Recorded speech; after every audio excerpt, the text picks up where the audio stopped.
Bem-vindos ao Fechamento de Mercado. Hoje é dia 4 de agosto de 2026. Meu nome é Bruna Mocaburi, sou analista de investimentos e vamos informar vocês de tudo que aconteceu no mercado hoje. Do meu lado direito, ele, o nosso economista...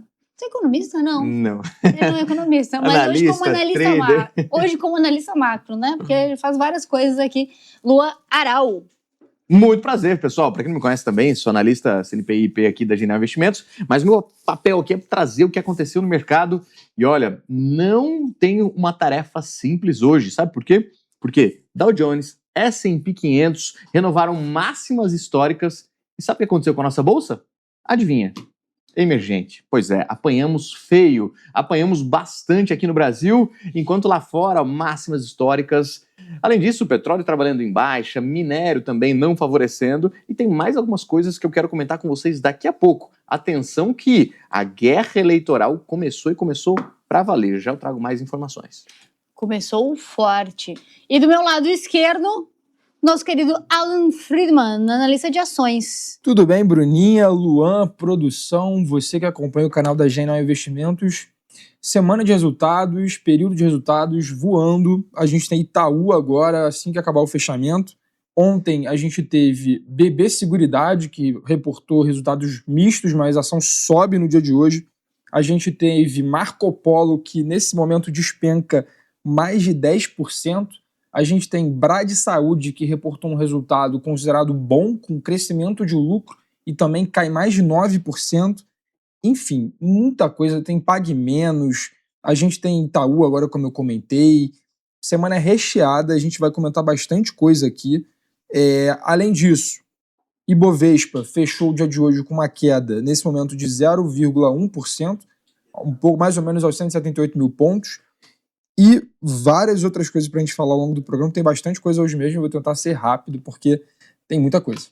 Hoje tem bastante coisa também. Só deixa eu cumprimentar a galera da produção. Tudo bem por aí?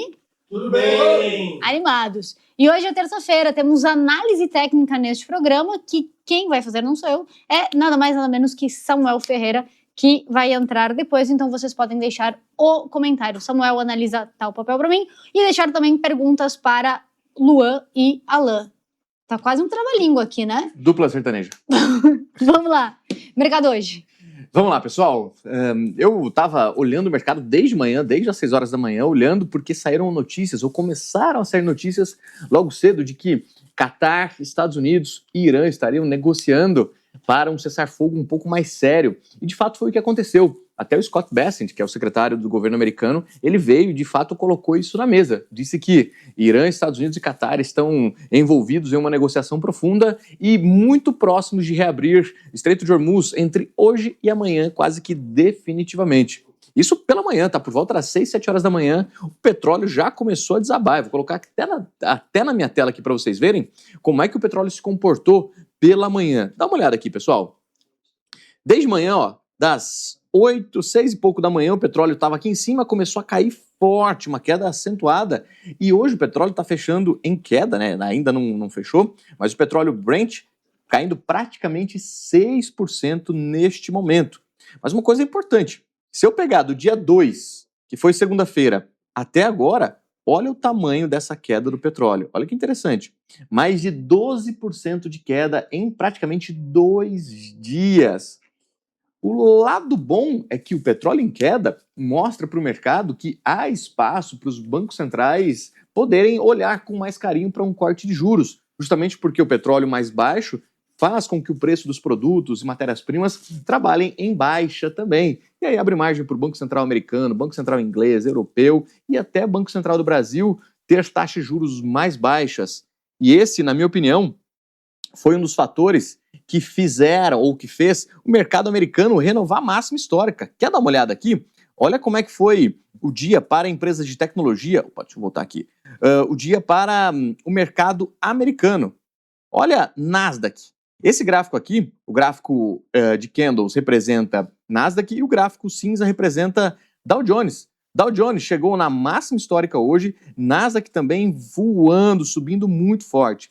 Nesse momento, Nasdaq está com 3% de alta, enquanto S&P 500 com 1,83%. E Dow Jones, que é talvez um índice mais tradicional, com mais bancos, mais empresas tradicionais, subindo aqui praticamente 2%.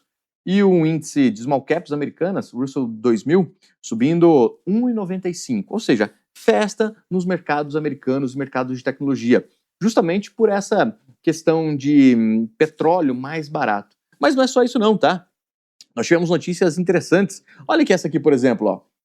Que a SpaceX está integrando um clube para fazer um acordo com a NVIDIA, literalmente para mandar equipamentos para o espaço, tá? Construir meio que um data center lá no espaço, e isso naturalmente está fazendo as ações da SpaceX subir mais de 10% aqui no Brasil, NVIDIA subir mais de 3%, então o mercado gostou dessas notícias, e principalmente de ver que o petróleo está mais baixo. Olha isso aqui, Broadcom subindo 6%, AMD subindo mais de 7%, NVIDIA 3%, a Micron subindo 7%, Intel subindo quase 11%. Mercado definitivamente em festa nos Estados Unidos, especialmente o mercado de tecnologia. Então a gente está vendo isso de uma forma bem interessante lá fora. Pessoal, não tenho o que falar, festa nos Estados Unidos, literalmente com essas questões voltadas ao petróleo. Tanto é, se eu colocar aqui para vocês o título americano, que é uma grande preocupação, e eu falei essa semana para a gente tomar muito cuidado com ele, olha como foi o desempenho desse título aqui no dia. Lembrando que o rendimento do título, quando ele cai, isso é maravilhoso para a gente, tá? Hoje o rendimento caindo quase 2%, ou seja, as expectativas futuras aí de juros nos Estados Unidos afundando, o que é maravilhoso. Como eu comentei, abre espaço para o Banco Central olhar para taxas de juros mais baixas. E tudo o que a gente quer nesse momento são taxas mais atraentes na maior economia do planeta, tá certo? Porque ela funciona como um benchmark do mundo, ou seja, é uma referência para os juros globais. Esse foi o cenário do exterior. Então, mercado americano em festa, 3% Nasdaq, 2% S&P 500, um mercado bem interessante. DX trabalhando abaixo dos 100 mil aqui. E eu quero mostrar umas coisas para vocês. Europa também positiva, China, provavelmente, ou Ásia, que vai abrir daqui a pouco, aí por volta das 10 horas da noite, provavelmente abra também reagindo. COSP da Coreia do Sul, que foi muito amassada, pode abrir festejando. Mas isso é o mercado externo, o mercado do exterior. Agora vamos ver algumas questões aqui de Brasil que fizeram, dá uma olhada aqui, ó, que fizeram o dólar disparar 0,70 e nossa bolsa cair. Enquanto lá fora estava renovando máxima histórica, olha o que aconteceu com a nossa bolsa aqui. Queda firme, tá? Infelizmente o mercado aqui trabalhou em queda acentuadíssima. Agora, tem alguns fatores que corroboram para essa movimentação. Estava indo tudo bem, até por volta das 10 horas da manhã, que é quando abre o nosso índice Bovespa. Inclusive, tem uma corretora aqui de HFTs, a Ideal, ela pesou bastante. É uma corretora que opera através de HFTs, etc. A gente sempre comenta isso durante a sala ao vivo. E essa corretora abriu o mercado, ela começou a vender forte. A gente monitora isso de perto e às vezes a gente consegue até tirar proveito disso. Então, olha essa movimentação aqui do nosso índice. Da máxima, até agora, quase 2% de queda firme na nossa bolsa. Por quê? Obviamente, o preço do petróleo mais baixo faz com que a Petrobras reaja de forma negativa. E a Petrobras ela tem uma participação importante dentro da nossa bolsa, mas ela está caindo apenas 1,20%. Agora, olha essas notícias aqui como fazem o investidor estrangeiro olhar para o mercado brasileiro e falar, poxa, talvez eu prefira ficar em tecnologia, em mercados que têm um potencial, um gap aí de alta muito mais interessante, mais atraente, tá? Olha aqui, notícia que saiu pela manhã. Produção industrial no Brasil caiu 1,8% no mês. Ou seja, a nossa indústria está muito ruim e está piorando cada vez mais. Taxa de juros a 14,25%, crédito extremamente dificultado aqui no Brasil, importações aumentando, a situação da indústria não está nada fácil. E para variar, ainda vem um dado mensal de 1,8% negativo. A indústria perdendo espaço, infelizmente. A nossa indústria aqui está perdendo muito espaço. E aí a gente pode falar de tudo aqui, até da Zona Franca de Manaus, para poder argumentar, entre outros fatores, tá bom? Além disso, olha aqui o que vamos ter nos próximos dias.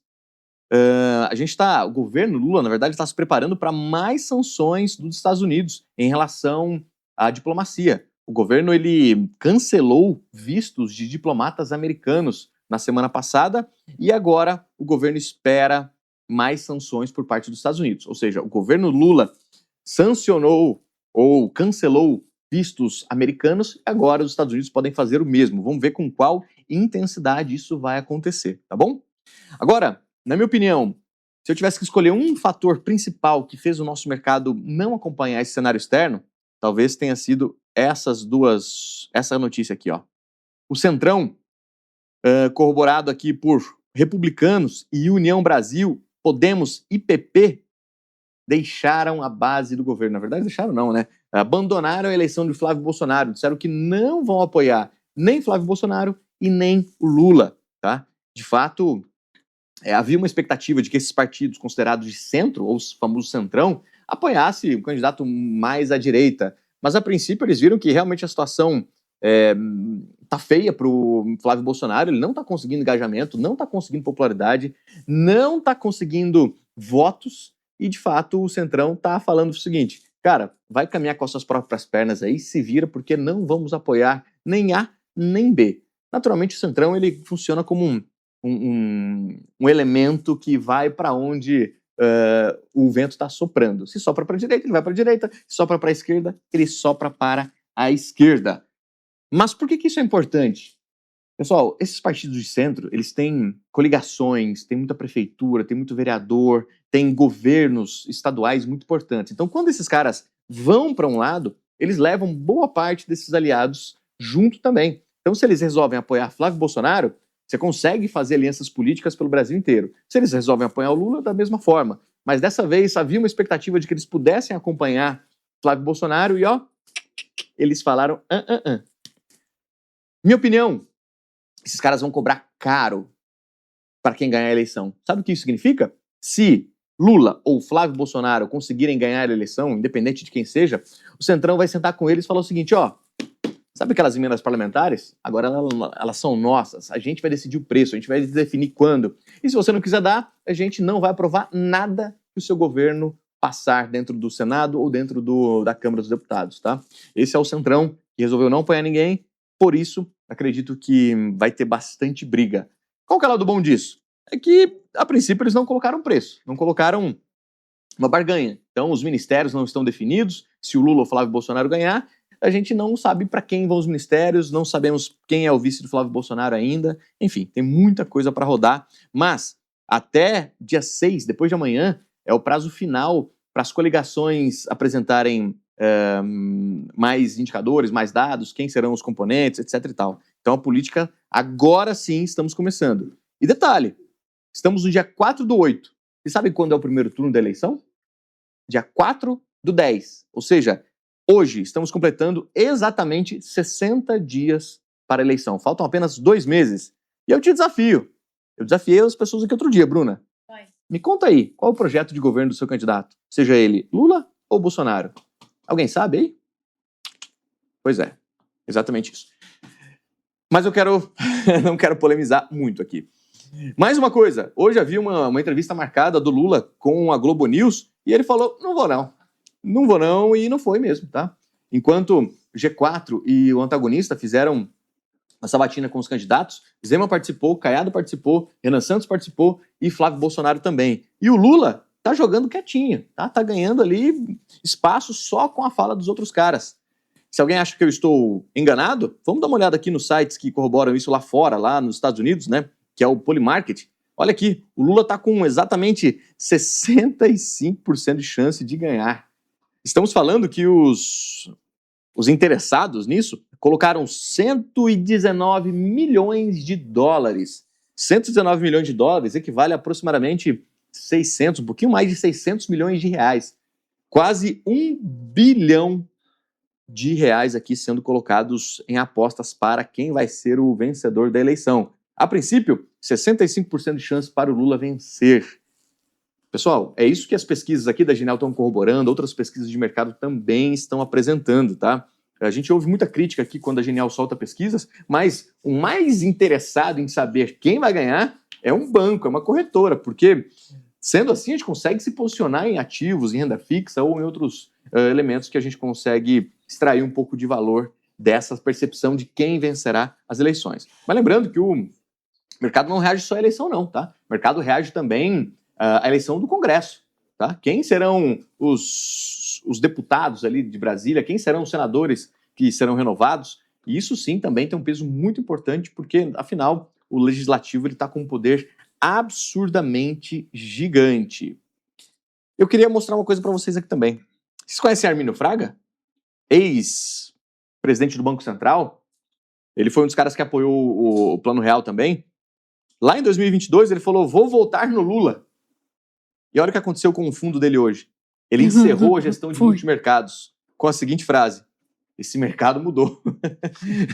E, de fato, os fundos multimercados estão, assim, degringolados. Os fundos multimercados, vários deles, estão recebendo muitos saques. Por quê? Porque é difícil performar contra um CDI pagando, muito caro. É difícil performar em fundo multimercado com um cenário de guerra. É difícil performar com um cenário de renda fixa pagando 14%, 15%, 16% ao ano. Fica difícil competir com o CDI nesses patamares. Então, muitos fundos multimercado pesando e pesando forte, sofrendo saques, enfim. E aí, o Armínio Fraga, que apoiou a eleição lá atrás do atual presidente, pulando fora do barco e tomando saques aí astronômicos.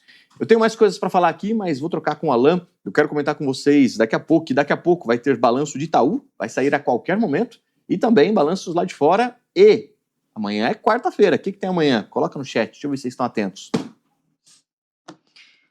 Eu tenho que falar o que vai ter amanhã? Não, o pessoal vai falar no chat. Tá bom. Fala aí no chat. Gente, estamos sim com um problema de instabilidade na internet e estamos tentando resolver. Então, é só... Eu sei que tá um pouco picotado, mas é só não ver ao vivo, espera dar um delayzinho ali, até porque o mercado está fechado. Então, não temos pressa nenhuma. Se acalma aí, meu irmão, que vai dar tudo certo. Essa live está disponível. Alan, vamos lá, vamos falar de mercado Bolsa hoje. Brasil. Ibovespa, como eu falei, caindo 0,1%, 0,06%, fechando aí aos 177 mil pontos e 900, tá? Então, um dia negativo para a Bolsa.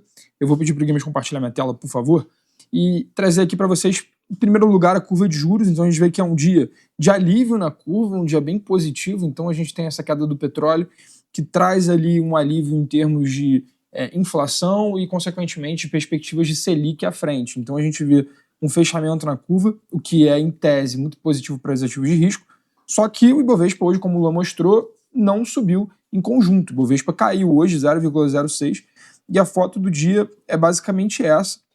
A gente vê as empresas de petróleo performando de forma negativa, então Petrobras caindo 1,30%, a gente vê aqui também Prio mais no 0 a 0, e Brava, que é um dos grandes destaques negativos hoje, caindo 4,60, tá? Do lado do setor financeiro, a gente tem Itaú caindo forte hoje, caindo 2,50, Itaú que vai soltar o resultado bem breve. Vou passar agora para vocês a prévia que a gente fez aqui, a nossa expectativa do resultado de Itaú. Bradesco caindo 1,80, a gente tem Banco do Brasil caindo 1,40 e tivemos resultado ontem, né, no fechamento de ontem, de BB Seguridade. Também vamos entrar nesse assunto. E BB Seguridade, diferentemente dos outros pares aqui dentro do setor financeiro, performa muito bem hoje, subindo 1,72, a maior alta do setor de financials aqui no dia de hoje. O setor de utilities vai bem hoje, Sabesp subiu 1,60, a gente vê a Eneva subindo mais de 1,50 e AXA 0,30.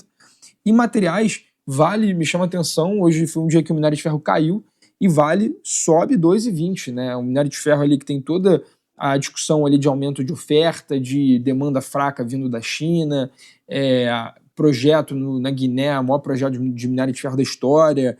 Então, essa balança de oferta e demanda aí, jogando os preços do minério de ferro para a mínima desde o ano passado, e Vale performando bem, subindo mais de 2,20, Semin também sobe bastante hoje. Então, essa aqui é a foto do dia de hoje. E agora eu separei aqui os principais destaques para vocês, e também eu quero comentar sobre alguns dos resultados e da prévia de Itaú que vai sair agora depois do fechamento. Então vamos falar primeiro da maior alta do dia, que é a CSN, sobe 6,20. Acho que CSN aqui ou é a maior alta, normalmente é a maior baixa, mas às vezes ela aparece na maior alta do dia. CSN que está em um momento extremamente definitivo, a empresa precisa vender a unidade de cimentos. O fim do prazo para receber ofertas vinculantes eu acho que é no dia 7 de agosto, ou seja, essa semana ainda. E o ponto é o seguinte, ontem ela foi a maior queda, ela chegou a estar caindo acho que 10%. né? E qual foi a justificativa disso? Saíram prévias ali falando de caixa da companhia, enfim, resultado operacional, prévia para o resultado do segundo trimestre, uma prévia bem negativa, e além disso, a Fitch reduziu ali o rating da companhia, trazendo ali uma preocupação para quem tem dívidas da empresa de tomar um eventual calote aqui da CSN, dado o patamar extremamente elevado de endividamento. Então isso aconteceu ontem, a ação chegou a cair, como eu falei, uns 10%, vamos ver o que foi isso mesmo, posso estar falando besteira. Caiu 7%, mas estava caindo mais do que isso, e hoje ela volta subindo 6%. E aí qual que é a justificativa aqui, né? A justificativa é essa, acho que da mesma razão que caiu ontem, hoje o pessoal lembra que ela vai vender de fato, quer dizer, né? Não vamos falar de fato, porque a gente não está definido, não está o martelo batido aqui que ela vai vender a vertical de cimentos dela. O fato é, ela precisa vender, as ofertas encerram no final da semana, dia 7. E aí saiu notícias hoje falando aqui uma nova rodada de propostas pela unidade de cimento da companhia. Se ela vender, eu acho que o mercado acredita que ela de fato vai vender, porque na minha visão o mercado não está acreditando que o Benjamin, que é o fundador ali da companhia, vai vender. Então, acho que isso aqui é um reflexo dessa notícia que surgiram novas propostas para a vertical de cimentos, que faz com que a gente acredite de fato que o Benjamin vai vender os seus ativos e vai desalavancar a companhia, e notícias como essa de redução de rating vão se tornar menos recorrentes, tá? Então, isso de CSN, explicando o moral todo dia. Semin sobe 13,14, Hydrogazil 2,97, Localiza 2,60, Localiza aqui que conversa bastante com a dinâmica de curva de juros, tá? E Vale 2,20, como eu comentei. Ponta negativa, maior queda do dia, Marco Polo, caindo 10,40, cara. Marco Polo que soltou resultado, então foi um resultado que frustrou o mercado, um resultado que o pessoal já estava esperando. Para quem não sabe, Marco Polo, ela produz ônibus, o mercado já estava esperando um resultado fraco para a companhia, só que veio um resultado muito fraco, tá? Um resultado que, assim, eu diria que o principal ponto que o mercado bateu aqui foi a margem EBITDA da companhia, foi a rentabilidade. Então, se a gente olha aqui em termos de receita, veio em linha. Agora, a margem EBITDA da companhia que veio muito penalizada, tá? E aqui tem algumas discussões para isso, é um efeito mix que ela começou a produzir mais o micro-ônibus, que é um tipo de ônibus que ela produz que tem uma rentabilidade inferior aos demais, esse é um dos pontos. Tem efeito cambial que também impacta a companhia, tem uma demanda um pouco menor ali das exportações. Então foram diversos efeitos que fizeram a margem EBITDA dessa companhia cair, né, da Marco Polo. E a discussão que fica aqui, será que o patamar de margem anterior é um patamar normalizado ou será que ele estava muito alto e esse atual é o de fato normalizado? Então existem essas discussões, faz com que os analistas e o mercado como um todo revisem suas estimativas para frente de lucro para a companhia e, consequentemente, isso vai implicar ali uma redução, uma queda da ação se a gente for manter ali um múltiplo preço-lucro, por exemplo, tá? Então, Marco Polo cai 10%, principalmente por essa perda de rentabilidade aqui no negócio que ela faz de venda de ônibus, tá? Depois, então, Marco Polo cai 10,40, a gente vê Magazine Luiza em segundo lugar caindo 4,65, Brava, como eu comentei, uma das empresas de petróleo aqui da Bolsa, que vai ter OPA com a Ecopetrol em poucos dias, caindo 4,60, MBRF 4,35 e Cogna, do setor de educação, caindo 3%, tá? E agora vamos passar pelos outros resultados que eu queria trazer para vocês. Eu acho que, e aí por fim eu vou falar de Itaú. Então vamos falar primeiro de BB Seguridade, que é uma empresa do meu setor, que reportou um resultado. Foi um resultado que veio misto, veio em linha para misto, um resultado que a gente já esperava que as dinâmicas que de fato aconteceram. Então eu acho que o principal destaque aqui é o resultado, pensando em termos de lucro, né, bottom line, lucro líquido, foi o resultado financeiro da Prev, tá? A BB Seguridade, ela tem uma vertical de seguros, ela tem uma vertical de previdência e tem uma vertical de capitalização. O resultado financeiro da vertical de Prev, ela tem uma dinâmica que, assim, é complexa de se entender, né? Pensa que a empresa tem ativos e tem passivos, né? Esses ativos e passivos são corrigidos por índices como inflação, como IGPM, e o BB Seguridade, um tempo atrás, alguns anos atrás, tinha uma dinâmica de captar dinheiro oferecendo uma rentabilidade atrelada ao IGPM. Tá? Isso é um passivo da companhia. Ela precisa remunerar essas pessoas com o IGPM, para quem fez um plano de previdência com a BB Prev na época. Só que esse dinheiro que ela recebe, que ele recebeu dos contribuintes, ela investe em IPCA, por exemplo, né, em NTNB.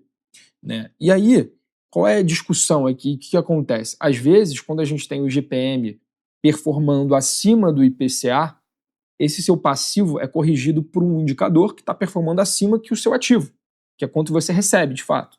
E aí, a Prev tem um resultado financeiro bem negativo. E foi exatamente o que aconteceu no trimestre. Tá? Então, acho que o grande destaque aqui foi esse resultado financeiro da Brasil Prev. Tá? Isso é algo sazonal, é algo volátil, como foi negativo agora, no próximo trimestre pode ser positivo. Então, isso aqui ditou bastante o resultado. Além disso, agora de ponto positivo, a gente teve a sinistralidade da BB Seguradora performando bem, continuando num patamar saudável, isso é positivo. Outro ponto de risco que eu acho relevante trazer aqui é a dinâmica de prêmios da BB Seg, agora, novamente, da seguradora.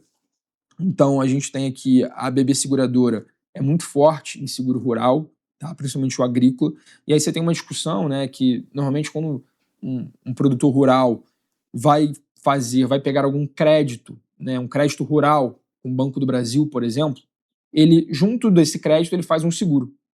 E como vocês bem sabem, a gente sempre comenta aqui sobre o Banco do Brasil, o segmento rural, pensando em crédito, é um segmento que está muito negativo, né, de inadimplência voando. Então, a originação de crédito está sendo bem restrita.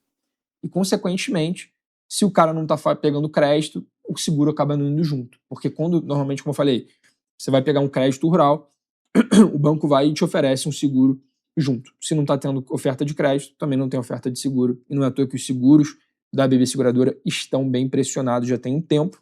Isso continuou nesse trimestre, tá? Quando a gente olha o guidance da companhia, isso aqui é o guidance olhando o semestre como um todo, a gente vê que eles têm aqui um guidance de prêmios emitidos, que é exatamente o prêmio, é você pegar um seguro com a seguradora, variando de uma queda de 3% a uma alta de 2%. Isso eles disseram no final do ano passado, é a projeção que a companhia dá para os investidores. O realizado no primeiro semestre, isso está em uma queda de 3,5%, ou seja, está abaixo do guidance. Tá? Então isso aqui não está indo bem e isso aqui é um reflexo da receita futura da companhia. Tá? Por outro lado, como eu comentei, a sinistralidade, que é quando você tem uma frequência, né, eu preciso acionar o meu seguro porque o seguro que eu fiz no passado para me proteger de algo aconteceu e eu preciso acionar a minha seguradora. Isso a gente chama de frequência, que é um vetor para a sinistralidade.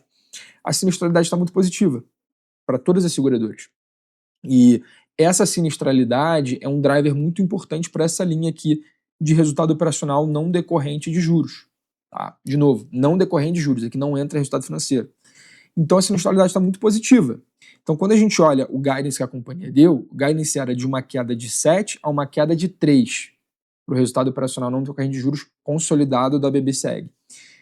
No momento, fechado o segundo semestre, o primeiro semestre, a gente tem uma queda só de 0,2. Então isso aqui está muito positivo. Né? E aí qual é a discussão aqui? A gente tem o El Niño à frente. O El Niño, consequentemente, pode trazer problemas para o agro, tá? Pode trazer aumento de frequência e aumento de casos que o segurado precisa acionar a sua seguradora, o que consequência disso seria um aumento da sinistralidade e a consequência disso seria uma deterioração nessa linha aqui, tá? Então, é isso. Mas, assim, tá muito positivo olhando do lado operacional aqui, principalmente dado essa sinistralidade bem saudável, tá? Isso do lado da seguradora. Do lado da Prev, como eu comentei, o resultado financeiro foi o grande destaque negativo. E agora a gente olhando do lado positivo da Prev, a gente tem as reservas de previdência, que é o saldo de dinheiro que a companhia tem para investir, né, e ganhar dinheiro investindo esse dinheiro, está crescendo muito. Está em topo do guidance de 11%.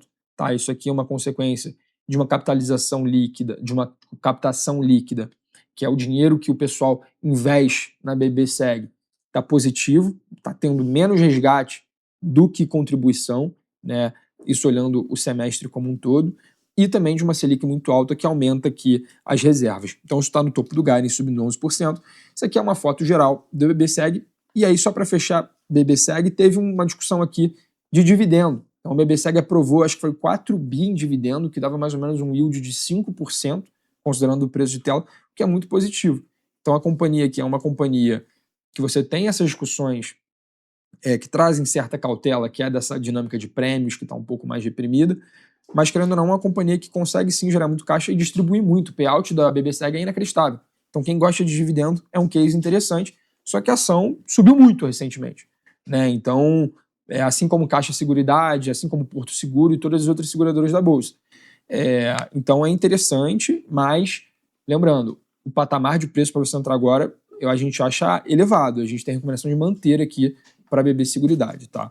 Mas é isso, ela aprovou um dividendo bem elevado, que eu acho que é positivo para a companhia, e pode ter sido uma das razões aqui para a alta de 1,72 para BB Seguridade no dia de hoje, tá? Tem mais alguns resultados, então vou passar rápido aqui. Primeiro é de Brad Saúde. Brad Saúde, que é a Bradesco, aconteceu uma operação entre a Odontoprev, que era uma companhia de planos dentais que tinha na Bolsa, e a Bradesco, né? O Bradesco tinha o Bradesco Saúde dentro do seu balanço, não era uma empresa listada, e aí aconteceu um movimento do Bradesco Saúde sair de dentro do Bradesco e se unir com a Odontoprev, e aí ele se passou a ser listado. E aí soltaram o resultado hoje, a empresa se chama Brad Saúde, Saúde 3 o ticker, que é bem interessante assim, o case, quando a gente olha múltiplos e compara com, por exemplo, a Redditor, a empresa negocia múltiplos abaixo da Redditor, tá? Então é bem legal. E assim, ela soltou o resultado hoje, foi um resultado de crescimento expressivo no lucro, tá? Só que a companhia caiu, acho que caiu uns 8%, caiu 12%. Muita coisa, gente. Assim, o lucro foi bom, o lucro cresceu, só que a companhia caiu 12%, 2,5%. E qual é a principal discussão aqui? O principal ponto que o pessoal pegou no pé foi a sinistralidade. Tá? Sinistralidade, para quem não sabe, como eu comentei na parte de seguros, é a mesma coisa no caso de uma operadora de plano de saúde, é como se você precisa ir no médico. Então eu tenho o meu plano de saúde, eu vou no médico, vai lá, e quem paga isso é o meu plano de saúde. Isso é uma sinistralidade. E aí a sinistralidade da Brad Saúde aumentou olhando ano contra ano, né? E aumentou principalmente olhando tri contra tri. Isso acontece por uma razão muito específica. Você tem uma sazonalidade muito clara nessas empresas de saúde, dado o inverno. Então, no segundo trimestre, normalmente, dado um momento que é mais frio, você tem mais gente indo no médico e a consequência disso é um sinistro maior. Por isso que a gente tem esse efeito sazonal. Então, claro que a sinistralidade ia aumentar olhando tri contra tri. Só que ela também aumentou olhando ano contra ano.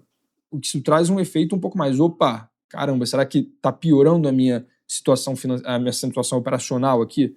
Né? Então, o pessoal pegou no pé olhando esse ponto de sinistralidade.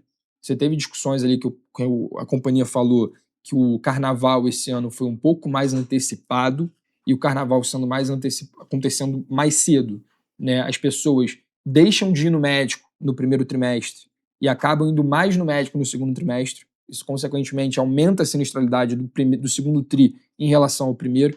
Só que o pessoal pegou muito aqui nesse ponto de sinistralidade. E assim, eu acho que a gente tem que olhar tri contra tri é complicado, porque você tem muitos vetores que se mexem aqui. O ideal é realmente olhar um acumulado de 12 meses, e olhando o acumulado de 12 meses, foi estável, né? Olhando aqui 6 meses 26 versus 6 meses 25, você vê que caiu 0,1%, que é bom, né? Então, o pessoal ficou com medo aqui nesse ponto. Tiveram outras discussões aqui de receita que vieram bem, ali a parte atlântica da companhia veio bem positivo, a parte de dental veio fraca, mas eu acho que o principal ponto aqui do resultado de Brad Saúde foi a sinistralidade que o pessoal pegou no pé, tá? Que faz a ação cair, enfim, 12%. E aí tem resultado de Pague Menos, mas assim, eu não vou entrar muito no mérito aqui. Foi um resultado que veio positivo, a ação subiu bastante no dia de hoje, principalmente ali por uma melhora de despesas, tá? As vendas vieram abaixo, mas as despesas vieram positivas. E a margem, eles pegaram margem, acho que foi a margem recorde aqui há bastante tempo. Maior margem EBITDA com ganho de eficiência, foi uma melhora aqui na parte de despesas, tá? As vendas vieram um pouco abaixo, só que a margem EBITDA superou bastante, ele chegou próximo da Raia Drogasil, que é a maior margem EBITDA do setor, e o maior player do setor também, tá? Então, o resultado positivo de Pague Menos que fez a ação subir hoje uns 7% da última vez que eu vi. Para fechar do meu lado, e devolver aqui para a Bruninha, falar de Itaú. Itaú vai soltar resultado daqui a alguns poucos minutos. Já vou descer aqui para a gente consolidar a nossa leitura sobre o resultado de Itaú. A gente espera um resultado estável, tá? Mais saudável. E aqui eu ficaria muito de olho em inadimplência, né? A gente teve o resultado do Santander, que foi um resultado que o PDD, que é o provisionamento para calote. Se eu espero que eu vou tomar um calote de quem me empresta o meu dinheiro, eu tenho que já preparar o meu balanço para isso. Então eu já passo uma despesa ali falando, cara, eu estou esperando que eu vou tomar mais calote na frente. A gente chama isso de PDD. Isso veio muito alto no Santander, tá? E aí a gente, né, tanto que quando saiu o balanço do Santander, os outros bancos também sofreram, pensando, cara, será que isso vai replicar para os outros bancos? Que é o movimento natural disso acontecer. Então vamos ficar de olho nisso no Itaú. A gente acha que o Itaú é o melhor banco dos incumbentes, é o melhor banco em termos de originação, de qualidade de ativo, de qualidade de carteira. Tá? Então a gente espera que essa PDD venha comportada, cresça junto com a carteira, tá? O que, pensando em uma margem ali em relação à carteira, a gente não vai ter uma deterioração. Tá? Então é isso, a gente espera um resultado mais estável para Itaú, então a gente espera que um lucro, só para trazer para vocês o número de fato, de 12.300 mais ou menos, no crescimento de 0,4% tri contra tri, 7% ano contra ano. Ponto negativo aqui que a gente tem que ficar atento é a dinâmica de receitas de prestação de serviços, que são as receitas de FII, que não é receita que vem de acordo com o resultado financeiro, com a carteira de crédito, com o fato de eu emprestar dinheiro, uma receita que vem de seguros, vem de mercado de capitais, vem de corretagem, enfim. A gente espera que essa receita venha um pouco mais pressionada, tá? E é isso, assim, esses são os principais destaques. A margem com o cliente, a gente espera que ela venha bem, crescendo aqui mais ou menos próximo da carteira. Tem uma dinâmica de sazonalidade aqui, acho que não vem o caso mais específico. Margem com o mercado flat, enfim. Bottom line, a gente espera um lucro aqui de 12,3 bilhões, um lucro estável, subindo 0,4 tri contra tri. O resultado, como eu falei, como está bem aqui no título, estável, mais saudável para Itaú, um dos principais bancos aqui do Brasil. Vamos ver, vai sair em poucos minutos e eu vou devolver para a Bruninha e para o Luan. Boa, parabéns. Olha, eu acho que tudo que o Alan falou hoje, pelo menos merece um like, né? Pelo amor de Deus. Claro, com certeza. Por favor, pessoal. Eu vou te agradecer porque a gente ainda tem análise técnica hoje do Samuel, tem algumas perguntas aqui. Fechado. E tem muita gente falando sobre a live. Estamos com problema de internet aqui. A gravação vai ser disponibilizada e ela não vai ter cortes. Então, daqui a pouquinho a gente só vai encerrar o programa e ela vai ficar disponível para vocês. Mas eu agradeço que todo mundo mandou mensagem aqui informando que estava ruim e com certeza a gente quer entregar a melhor qualidade para vocês. Boa. Luan, tem uma pergunta. Você quer dar tchau? Bom, eu ia falar para ela, quer dar o tchauzinho, ele já foi. Tchau. Tem uma pergunta da Eveline, peraí que eu acabei de perder a pergunta, mas ela falou o seguinte, depois dessa queda da indústria, que saiu hoje, não era melhor já cortar a Selic em 1 ponto percentual? Excelente ponto, mas tem algumas coisas para a gente analisar baseado nessa sua afirmação, né? Então ela pergunta aí, os dados da indústria vieram bem abaixo do esperado, né? Menos 1,8%, ou seja, a indústria recuou quase 2% no mês, isso é muita coisa. E ela fala, poxa, mas a indústria está pesando, será que não valia a pena Banco Central reduzir 1% na taxa de juros? Tem algumas variáveis importantes. Primeiro, infelizmente, muito infelizmente, a participação da nossa indústria no PIB é muito pífia, é pequena, é miserável, para não falar uma palavra muito feia aqui. Infelizmente, por quê? Porque países em desenvolvimento, países desenvolvidos, deveriam ou têm uma indústria forte. Indústria forte é emprego de alta renda, valor agregado no produto, uma cadeia de produção que vai deixando dinheiro para os funcionários, para os donos de empresa, para uma cadeia, um ecossistema todo. E, infelizmente, a nossa indústria no Brasil é muito fraca, por vários motivos, né? Impostos altos, infraestrutura baixa. Se você produz em São Paulo, você tem que descer a Serra do Mar para exportar, ou se você produz na Amazônia, na Zona Franca de Manaus, você tem que andar quase 4.000 quilômetros para desovar aqui no Sudeste. Então, infelizmente, a participação da indústria no PIB é pífia, é miserável, é muito pequena. Então, essa queda da indústria, ela afeta muito pouco a economia como um todo. Mas concordo com você que a nossa economia está desacelerando. Mas deixa eu mostrar uma coisa aqui na minha tela para vocês entenderem bem essa dinâmica. Olha aqui a expectativa do IPCA, ou seja, de onde vai estar a inflação no final do ano. O mercado acredita que a inflação vai estar em 5,03%. Isso é importante porque o Banco Central ele trabalha com uma meta de inflação. A meta de inflação é 3%. Ou seja, estamos muito acima da meta. Então, o Banco Central não pode cortar 1%, senão ele estaria estimulando bastante a economia. E aí, essa inflação, que é para chegar em 3%, explodiria. Então, de fato, não tem espaço para um corte deste tamanho. Nossa opinião aqui é de que vai ter mais um corte de 0,25 amanhã, mais um corte nesse ano, e aí o Banco Central para analisar os próximos dados, os próximos indicadores econômicos. Tá bem? Eu já vou mandar aqui uma outra coisa, Bruna, enquanto você ajeita aí, porque amanhã a gente tem coisas importantes. Olha aqui, pessoal. Vamos ter balanços de Bradesco, vamos ter balanço de Klabin, vamos ter Smartfit, TOTUS, Brava, Vivara, Bradesco Saúde, Dexco, Axia Energia, que é a nossa antiga Eletrobras. Então amanhã tem muitas coisas importantes para saírem em relação aos balanços. Sem contar o nosso querido Copom. Inclusive amanhã eu vou estar na live aqui junto com o José Márcio Camargo para ver como é que vai sair o comunicado.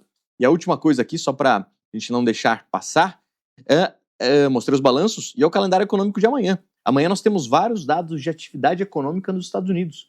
Eles são conhecidos como os PMIs, tá? Então, basicamente, esse dado é uma entrevista que é feita com diretores e gerentes de várias empresas e é perguntado para eles qual é a expectativa deles para a economia. Baseado nesses dados, a gente vai saber qual é a expectativa de atividade econômica lá nos Estados Unidos. Então, amanhã, agenda importante, vários balanços e Copom aqui no Brasil ainda. Amanhã tem live do Copom, né? Que horas? Amanhã, 7h30 da noite. Você, José Márcio e Tainá. Boa! Então amanhã vai ter... Posso mostrar, enquanto o Samuel se ajeita aqui? Não sei se ele já está pronto. Chamou de desajeitado. Pode mostrar lá. Desajeitado? Pessoal, este senhor aqui do meu lado direito, aqui onde eu estou passando o mouse, é o Matheus Simões, governador do estado de Minas Gerais. Aqui ao meu lado é o José Márcio Camargo, economista-chefe da Genial.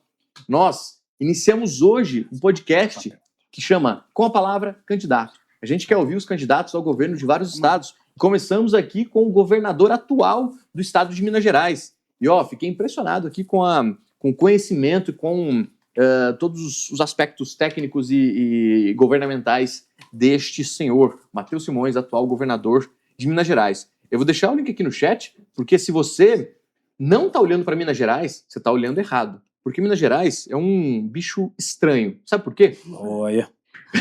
O Samuel Mineiro. Tem um mineiro aqui, cuidado. É um bicho estranho, mas no bom sentido. Porque Minas Gerais é um estado tão grande que ele pega o Vale do Jequitinhonha ali, que é uma região, infelizmente, muito pobre, divisa com o Nordeste, agreste nordestino, contempla aqueles votos. Ele pega um pouco do Sudeste, ali perto de Goiás, do Centro-Oeste, né? Ele pega um pouco do Sudeste, aqui perto do Espírito Santo, Rio de Janeiro, Minas Gerais. Então, Minas Gerais, Bruna, para a eleição nacional, é como se fosse uma pesquisa eleitoral. O que acontece em Minas? Qual a expectativa de Minas? Naturalmente e normalmente ela acerta quem ganha para a eleição de presidente também. Ela muito decide, né? Ela decide também. Ela é o decide, segundo maior colégio eleitoral do Brasil. Também decide muita eleição. E é um estado muito grande, então ele consegue absorver todas essas temperaturas eleitorais do Brasil. Exatamente. Com vocês, Samuel Ferreira. Boa tarde. Para mim, né? Boa tarde, Bruna. Boa tarde, Luan. Boa tarde, galera da produção aqui. Pessoal, hoje o Alan falou aqui tudo que saiu, o Luan explicou. Eu estou aqui para explicar um pouco mais de análise técnica. Vi que vocês pediram alguns papéis aí, mas passando rapidamente como que foi o índice aqui, só para não demorar. O mini dólar também, mini índice, mini dólar. O índice, ele abriu no movimento de alta um pouco mais estranho, tá, pessoal? Então eu achei que ele pudesse seguir um pouco mais direcional. Não foi isso que ele fez hoje, tá? Então muita gente achando que ele ia ganhar 1,5% de alta, ia seguir subindo, mas não foi isso. Começou a descer, nós pegamos essa queda aqui do índice, quem estava com a gente lá na sala ao vivo viu, nós conseguimos pegar essa queda, surfar essa queda tanto no Connect, e o índice estacionou ali na casa dos 178.200, tá? Nessa região, o Ibovespa fechou 178 mil também, o dólar fez uma movimentação um pouco mais chata, tá, pessoal? Tá chato de operar o dólar, por mais que ele ficou um pouco mais ascendente hoje, fazendo fundos mais ascendentes, custou a subir, então não segue aquele direcional, né, que nós gostamos de ver. Ele fica muito travado nas regiões ali, tanto das primeiras prévias, segunda prévia, tá? Mas continuo falando, tá, que não está tendo muita correlação com o DXY, que é o índice do dólar, e o DI futuro. Então tá tendo aquele delay. O DI futuro subiu muito bem hoje, só que o dólar subiu mais devagar. Então, às vezes, muita gente pega o DI futuro subindo e tem um norte na abertura da posição e fica frustrado. Por quê? Não é naquele momento que o mercado vai subir. Mas hoje, de novo, tá? Os meninos falaram que vai sair balanço de Itaú, mas destaque para o setor financeiro. Então, hoje, Itaú já abriu em gap de baixa e puxando o índice, tá? Essa movimentação toda de queda do índice foi Itaú caiu bem. Então, vamos ver como que vai sair os resultados daqui a pouco. A Bruna já me passou alguns papéis aqui. Temos pedidos. Temos pedidos, Quer né, Bruna? que eu vá dizendo? Tem CEMIG, né? Eu já tô com ela na tela. Pode ser, tá? O Nelson, vamos começar pelo começo? Vamos o Nelson, começar? Ele falou, por favor, analisa CPLE3. CPLE3, vamos lá. Já tá aqui na tela, Copel, o gráfico diário, tá, pessoal? Pra gente que manda swing trade aqui, eu gosto de olhar tanto o gráfico semanal, uma semana, e o gráfico diário. No semanal, a gente observa um papel bem ascendente, tá? Próximo da média de 21 períodos aritmética ali. Só que agora está fazendo um movimento um pouco mais de exaustão. Quando eu falo isso é o quê? Ele já está parecendo que está cansado de subir. Então está fazendo pullbacks aqui agora, pode começar a fazer o quê? Topos descendentes, tá? Então tem atenção, mas olhando para o diário aqui, tá um papel um pouco mais consolidado, tá? Então aqui, ó, eu teria atenção para quem quer vender esse papel, as regiões ali de R$ 14,37, pode continuar nesse range aqui, né? Não tá um papel direcional, olhando no diário. Então, para quem está comprado, eu seguraria mais um tempo, mas para quem está pensando vender, eu só venderia se rompesse abaixo ali dos R$ 14,26, Bruna. Boa, depois vem o Joaquim, falou, por favor, analisa Grendene. Grangene, qual que é o tipo? GRND3, lá da minha terra. ND. Gangrene. Vamos lá. Olhando o diário, tá bem descendente, tá? Fazendo topos descendentes aqui. Eu gosto dessa estrutura, tá fazendo um canal de baixa ali agora. Então pode chegar sim à região dos R$ 3,63. Só que aqui eu prestaria um pouco mais de atenção. Por quê? Chegando nessa região, não quer dizer que o papel vai começar a descer sem dar nenhum respiro, né?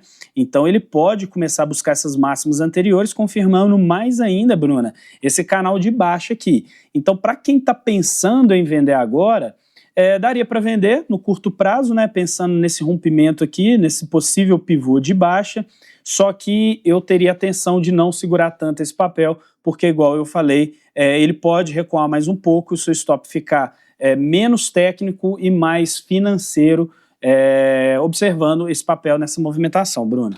Boa. Wilkinson, primo do Wonka. Pediu o quê? Ele pediu Lavi LAVV3. Ele é primo do Wonka? Wonka. LAVV3. Isso. Vamos lá, pessoal.